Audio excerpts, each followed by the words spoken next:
El nihilismo es una situación terminal del ser humano cuando ha perdido todos sus valores.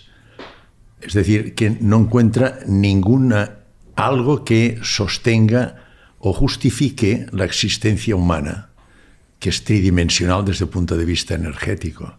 Entonces se llega a esta situación de nihilismo, quiere decir que nada tiene importancia, nada tiene valor.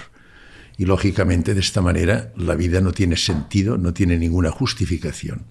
Este es el estado final o resultado final, el nihilismo del ser que no tiene ninguna valoración o ningún interés por algo trascendente, algo que le dé un sentido profundo a la vida que justifique nuestra existencia en la dimensión humana. Pero lo que realmente nos llamó la atención es que la principal causa de mortalidad de los 15 a los 35 años es el suicidio. Esto lógicamente llama muchísimo la atención. Es una etapa de la vida en que el ser humano normalmente está lleno de objetivos, de ilusiones, de proyectos. Entonces, cuando en esta etapa de su vida la persona pues decide la autólisis, eliminarse, quiere decir que ha llegado a lo que definíamos anteriormente, este nihilismo, que nada tiene valor ni nada tiene sentido. Entonces, yo he hablado con personas que han intentado suicidarse y que no lo consiguieron, y entonces les pregunté, ¿por qué decidís llegar a esta situación tan definitiva, tan traumática, ¿no?, de la autólisis, la autodestrucción? Y entonces la respuesta me convenció totalmente, es el resultado de la mentalidad, de la ideología de nuestra sociedad actual. En nuestra sociedad impera una gran egomanía. El ego es nuestra falsa identidad, yo le llamo el no-yo. Es la identidad propia de lo que llamamos la conciencia local o neuronal. Es una identidad que se fundamenta en lo material, externo, y su autoestima, el ego, depende de la opinión de los demás. Por esto, con el ego, al salir a la calle, todo el mundo se pone una máscara, porque hay que agradar a la comunidad. Entonces los objetivos son materiales: éxito, fama, riqueza, poder, dominio.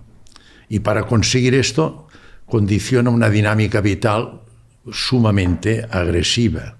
Hay una gran competitividad en nuestra sociedad. Hay celos, odios, resentimiento, envidias, hasta llegar a la violencia, a la agresividad y a la violencia. Me gusta definir la violencia como la define Gandhi, que dice que la violencia es el límite de la incompetencia. Cuando no tenemos recursos para justificar una dinámica vital determinada, agredimos. ¿Y qué es lo que vemos en nuestra sociedad? Abrimos la televisión, la radio, el periódico, ¿y qué vemos? Guerras, violencias, atracos, pérdidas, falta absoluta de valores. Pues estos chicos lo que me dicen es que tienen una vida en que se fundamenta totalmente en lo material. Padres y abuelos les hemos dado todo lo que han pedido materialmente, lo tienen todo. Pero lo material dice que no proporciona felicidad ni sentido a la vida. Da momentos de placer, que es distinto al placer de la felicidad. El placer es efímero y al placer le sigue el sufrimiento. Y el placer, condicionado por el ego, es insaciable. Cuando tú persigues un objetivo material y lo consigues, al cabo de poco tiempo este objetivo es habitual, pierde interés, automáticamente necesitas otro. Es decir, no te satisface, no te da paz interior, te da única y exclusivamente un momento de placer. El placer es muy activo desde el punto de vista afectivo y emocional. Por ejemplo, si conseguimos un trabajo, tenemos que hacer un viaje, nos compramos una buena cámara fotográfica. En el momento que lo tenemos, hay una gran descarga emocional, de emoción, y lógicamente la respuesta a la emoción es el sentimiento. Esto bioquímicamente tiene una justificación. Hoy sabemos que toda actividad anímica a nivel cerebral tiene un sustrato de unas sustancias bioquímicas que son las que intervienen a nivel de la sinapsis, que son las conexiones neuronales, que el impulso nervioso se transmite por unas sustancias químicas que son los neurotransmisores. En el placer, el neurotransmisor es la dopamina, que es altamente excitante de las neuronas. Entonces, por una parte, ellos ven, estos chicos que llegan a esta situación triste, que no la han conseguido, y hablo con ellos, que este placer que le da lo material no les llena en absoluto. Entonces buscan cada vez estímulos más potentes y entran al consumo que llamamos compulsivo. Comprar cosas compulsivamente, comer compulsivamente, fumar compulsivamente, beber alcohol compulsivamente, sexo compulsivamente, y al final entran en la droga. Este es otro aspecto que nos llamó la atención. Sobrepasa el 20% la incidencia de la drogadicción en la juventud.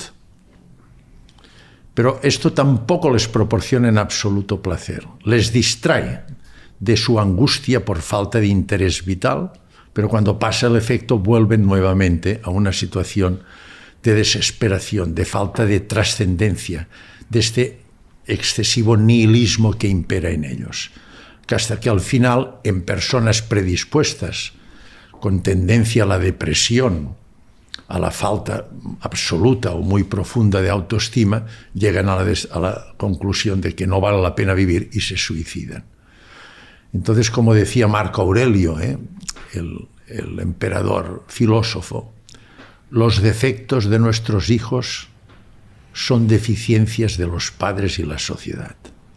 ¿Qué hemos hecho con nuestra juventud? Les hemos dado todo.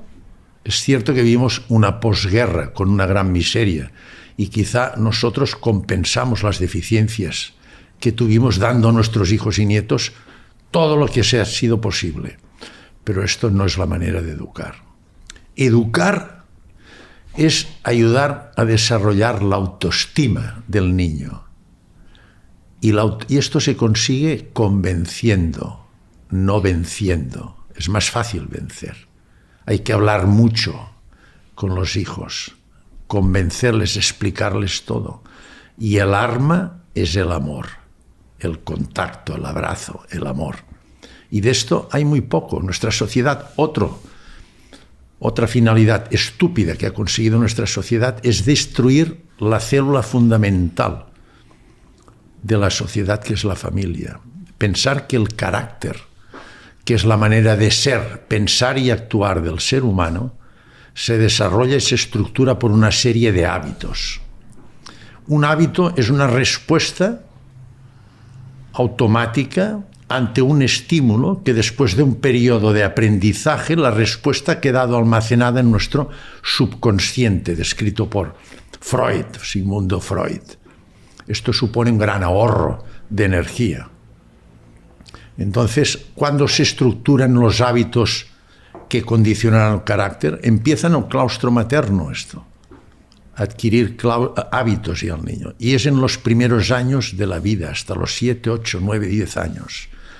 ¿Qué hacemos con nuestros niños en esta edad? Trabaja el papá y la mamá y cuando los niños llegan, ¿qué hacen? Ponen la televisión. ¿Qué ven en la televisión? Violencia, guerras, estupideces. Estos programas que no tienen ningún fondo educativo. Con el teléfono, ¿qué están viendo? Les damos teléfono. ¿Qué ven en el teléfono? Ahora se está hablando que hay que restringir el teléfono. Ven cosas que no están preparadas anímica y psicológicamente para ver y poder interpretar. Les falta la explicación, el contacto, la educación que tienen que proporcionar los padres. Resultado final. Se estructura su carácter según estas normas que ha establecido los poderes fácticos, la política y los medios de información. Es una sociedad ya establecida con unas normas que le mantiene en la ignorancia y que fácilmente la llevan donde quieren, nos engañan. Cuando se descubre nuestra auténtica identidad, entonces es cuando se es feliz y se es libre. Con el ego nunca seremos felices, tendremos placer y no seremos libres, falsamente libres. Estamos condicionados por un carácter que nos han estructurado. Esto es lo más importante. El ser humano, desde el principio de la civilización humana, que tiene actividad intelectiva y racional, se ha hecho una serie de preguntas existenciales que nos las continuamos haciendo todo ser humano. ¿Quién soy? ¿De dónde vengo? ¿Dónde voy? ¿Qué sentido tiene la vida? ¿Vale la pena vivir la vida? A veces si miramos la vida fríamente, por ejemplo, las desgracias que están pasando en las guerras que estamos viendo, no cito nombres, pero es vivir realmente, es triste la vida, ¿eh?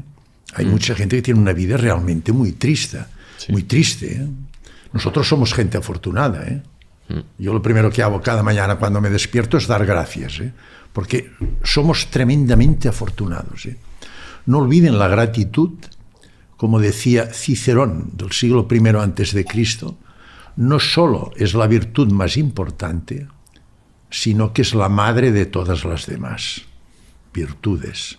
Hay que dar gracias, y más nosotros que somos gente afortunada, tenemos un entorno y unas posibilidades.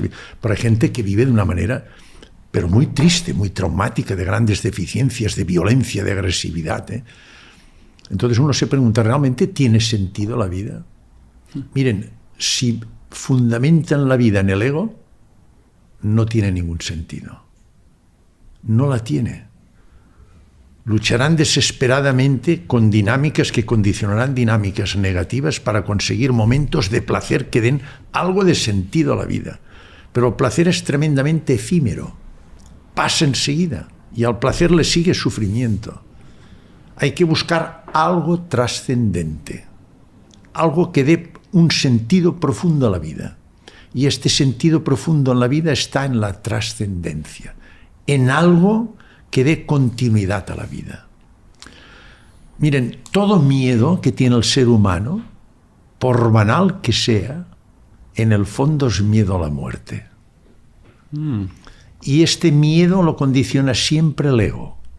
¿Por qué condiciona miedo el ego? Porque el ego sabe que con la muerte, como tiene una estructura material, desaparece. La muerte supone el fin de nuestro ego. Por esto, en cualquier situación que no pueda controlar, que no conozca, la enfermedad, la pérdida de salud, una situación angustiante, lo que sea, le aterra al ego, nos da miedo. Y hacemos dos cosas, o luchas o te largas corriendo, porque temes lo que pueda pasar, la muerte. En el fondo siempre es miedo a la muerte. En cambio, la trascendencia, una de las cosas que cuando uno contacta y descubre su auténtica identidad, que es trascendente, una de las cosas que uno tiene es que pierde absolutamente el miedo a la muerte. La muerte no te asusta, es un tránsito a otra situación. Es decir, entonces uno ve que la vida tiene sentido. ¿Quién soy? Soy trascendencia. ¿A qué vengo? A seguir un camino para obtener una evolución. Y la evolución en nuestro camino, en la dimensión humana, es descubrir el ser, en mayúsculas, nuestra trascendencia. No el hacer o tener del ego. Esto nos lleva al desastre. Esto es nuestra... ¿Qué es la vida? Es esta evolución. Esto lo explica muy bien Teilhard de Chardin, el jesuita paleontólogo. Muy mal visto en su época y actualmente bien visto, reconocido su valor. Y después, ¿qué finalidad tiene la vida, esta evolución? ¿Y dónde vamos? Nuestra trascendencia es eterna. Lo que nos da trascendencia es lo que yo he podido llegar a esta conclusión, no yo, otros muchos investigadores, es nuestra supraconciencia. Tenemos una conciencia local o neuronal propia de la actividad de nuestras neuronas que condiciona su identidad, el ego. Pero tenemos otra conciencia no local que tiene continuidad fuera del cerebro, que unos la llaman conciencia no local, otros le llaman espíritu y otros yo le llamo supraconciencia porque está por encima la conciencia local. Y esta supraconciencia, nuestra auténtica identidad, la que da sentido a nuestra vida, es holística respecto a la conciencia primera, a la inteligencia primera, al diseñador inteligente, al principio de todas las religiones. Hay una conciencia primera que es el principio de toda la religión. Nosotros le llamamos Dios, otros le llaman Jehová. Jesús le llamaba Abba en arameo. Otros le llaman, pues, Brahma, los hinduistas, o Tao, registro acásico, le puede llamar como quiera. Hay una conciencia primera. Y nuestra supraconciencia es holística. El término holístico saben que deriva del concepto matemático fractal, descrito por Mandelbrot, un matemático de la Universidad de Yale de Estados Unidos, que quiere decir que el todo, la conciencia primera, el holograma total, está formado por múltiples partes. Y cada una de las partes tiene las propiedades del todo. Nuestra supraconciencia es holística, forma parte del todo. Tiene sus propiedades, son la omnipresencia, es eterna. Esto da sentido totalmente trascendente a nuestra existencia. Es omnisciente, lo sabe todo. Recuerden la intuición. La intuición es una precognición, que el que es intuitivo sabe lo que pasará, porque lo sabe todo. Vive, todo está en presente. La supraconciencia solo tiene presente. El ego tiene pasado, que condiciona sentimientos de sufrimiento, y futuro de incerteza, de angustia. No sabemos lo que pasará, si conseguiremos nuestros objetivos. Entonces es omnisciente, lo sabe todo. Y es omnipotente, lo puede todo. La creatividad. ¿Qué es la obra de arte, amigo mío? Es la expresión en un momento determinado de la supraconciencia del ser humano, que es la única que tiene capacidad creativa. Crear, como decía Parménides, el sabio presocrático griego del siglo VI, es originar del nada. Del nada no se puede formar nada. Si aparece algo es crear, es originar del nada. La obra de arte es crear del nada, es la expresión del artista en un momento determinado de su supraconciencia, que expresa, crea algo y lo manifiesta, lo exterioriza con un lenguaje artístico. La pintura, la escritura, la música, lo que ustedes quieran. La inteligencia artificial es fundamental, es un progreso fundamental en todos los ámbitos de la humanidad. Nos ayudará muchísimo, ayudará a que nuestro progreso sea exponencial.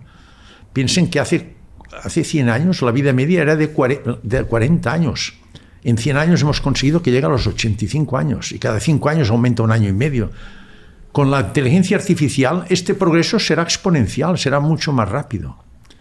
Pero no olviden que la inteligencia artificial funciona porque tiene unos algoritmos y un software que lo ha puesto alguien que crea.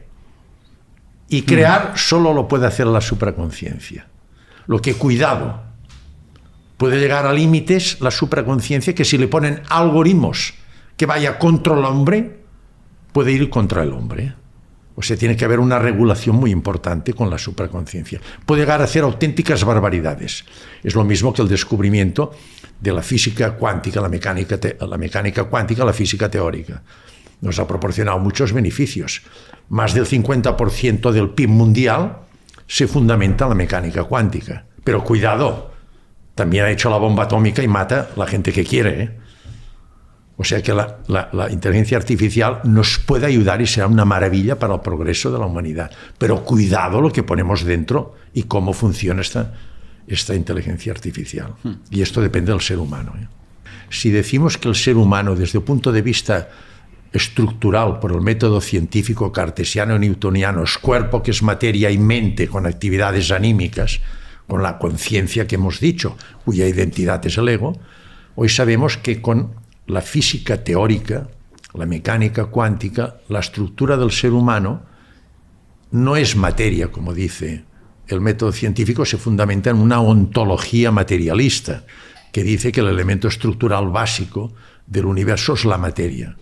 Hoy la física teórica nos permite afirmar y decir que la estructura fundamental del universo es energía. Todo es energía.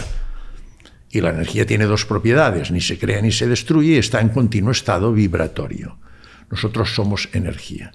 Y entendiendo esta estructura es cuando entonces podemos entender y comprender y dar unas bases científicas que lo justifican, que la estructura del ser humano es cuerpo, que es energía de baja frecuencia, energía colapsada en materia.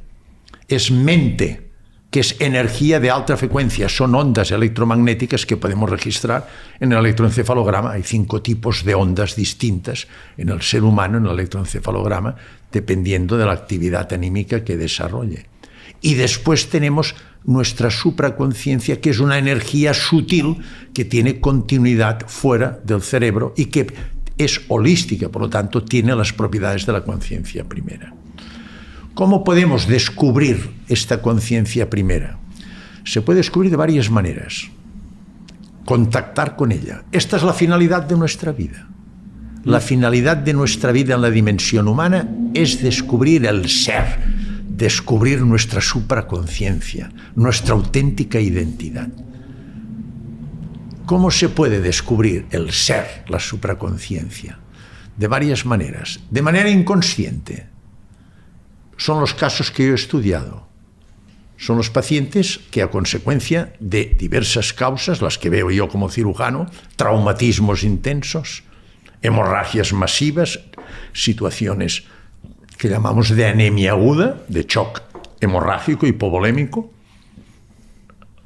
shock séptico en infecciones graves, shocks anafilácticos, complicaciones en cirugía peroperatorias que yo he tenido, en cirugías muy graves de cánceres de esófago muy complejos. En estas situaciones el paciente se nos muere. Hay un paro cardíaco, paro respiratorio, deja de respirar, no tiene reflejos ni tiene actividad anímica. Está en muerte clínica, que lo puede objetivar con el electroencefalograma, que a partir de los 15-20 segundos ya no hay actividad cerebral, y el electrocardiograma, que es plano. Este enfermo está muerto. Si no lo recuperamos rápido con las medidas de reanimación, rápidamente la muerte es definitiva. Pues bien, estos pacientes que conseguimos recuperar, algunos de ellos nos explican las experiencias cercanas a la muerte, una serie de vivencias y experiencias que son la manifestación de la supraconciencia. Por lo tanto, esto es una manera de que se ponga en evidencia en pacientes en situación inconsciente. Estos pacientes yo los he seguido durante años y quedan marcados para toda su vida. Su concepción existencial cambia totalmente y esto condiciona un cambio en su dinámica vital, en su rol vital. Cambian rotundamente estos pacientes. Otra forma de contactar con la supraconciencia es de manera consciente. ¿Cómo? Con la meditación o con la oración devota, que es lo mismo. ¿Qué pretende? ¿Cuál es el objetivo de la meditación? Es centrar nuestra mente en un solo pensamiento. Evitar el bombardeo continuo que el ego condiciona a nuestra mente para que nos distraiga, que no nos deje llegar a contactar con nuestra supraconciencia. El ego tiene varias armas para evitar que no contactemos con la supraconciencia. Y una de ellas es esta, distraernos. Intenten ustedes por un minuto mantener su mente en blanco o pensando una sola cosa. Verán lo difícil que es. Si no tienen un entreno con una metodología de la oración o de la meditación, no lo llegarán a conseguir, nunca. Pero con una meditación, con un método bien hecho, con una persona que te oriente, se consigue. Se lo digo por experiencia. Se consigue y se llega a contactar con la supraconciencia. Otro método. Las personas que tienen una crisis existencial profunda, importante, en la parte más profunda, una crisis es desmontar, desestructurar la personalidad de un individuo porque está estructurada sobre un autoengaño y a la larga se da cuenta y lo desmonta todo. Cuando lo ha desmontado y está en la parte más profunda, no tiene mecanismos de compensación. Es cuando puede aparecer en aquellos momentos la tendencia al suicidio. Pues hay personas que en este momento más profundo bruscamente descubren su supraconciencia. Esto es un don, una gracia. No sabemos por qué, pero pasa. Hay pacientes que nos lo comentan que así han contactado con la supraconciencia. Y la última forma es, si sabemos que la supraconciencia condiciona una dinámica fundamentada en los arquetipos. Los arquetipos, sabe que están descritos por Platón, por Kant y por Carl Gustav Jung, son unas normas universales que rigen el pensamiento de toda la humanidad y que nos indican si nuestros actos son éticos. Los arquetipos condicionan una dinámica vital positiva en la que impera empatía, altruismo, bondad, justicia, belleza y sobre todo amor. El amor es la energía más importante que hay. Es el elemento fundamental de la supraconciencia, el amor. Pues si usted conscientemente adopta esta actitud propia de los arquetipos y elimina la ignorancia leyendo, hay mucha bibliografía, muchos libros que le pueden explicar su auténtica realidad estructural, cuerpo, mente y supraconsciencia, entonces llega un momento en que puede usted llegar a contactar con su supraconsciencia. Y esto se manifiesta porque entonces aparece en uno esta gran sensación de necesidad de descubrir este ser, porque cuando uno contacta con él cambia absolutamente el mundo, la visión del mundo cambia, es otra cosa totalmente distinta. Y entonces uno tiene la sensación de y necesidad de dar. El ego es todo para mí. El amor, la supraconciencia, es dar. Tienes más satisfacción dando que teniendo. Es lo que decía antes la Madre Teresa de Calcuta. El que vive sin servir no sirve para vivir. Esta mujer, que es una santa, esta mujer vivía en su supraconciencia. La que llega a esta conclusión es pura supraconciencia. Una persona que ha descubierto su ser y vive para dar. Es puro amor. De estas 4 formas nos podemos descubrir nuestra supraconciencia, descubrir nuestra auténtica identidad. Y les aseguro que cambia rotundamente la concepción existencial y por lo tanto la dinámica de la persona, el rol vital de la persona. Cuando se contacta con la supraconciencia, por ejemplo con la meditación, se pasan varias fases.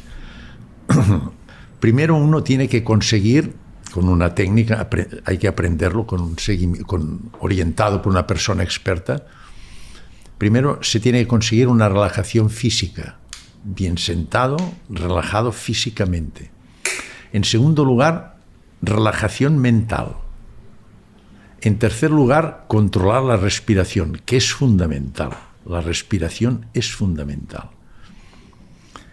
Y entonces, en cuarto lugar, hay que centrar nuestra mente en un pensamiento, que puede ser fijarse en la respiración, inspiración y expiración, o un mantra, es decir, una palabra, por ejemplo, unos dicen Dios, o una palabra, fijarla en algo.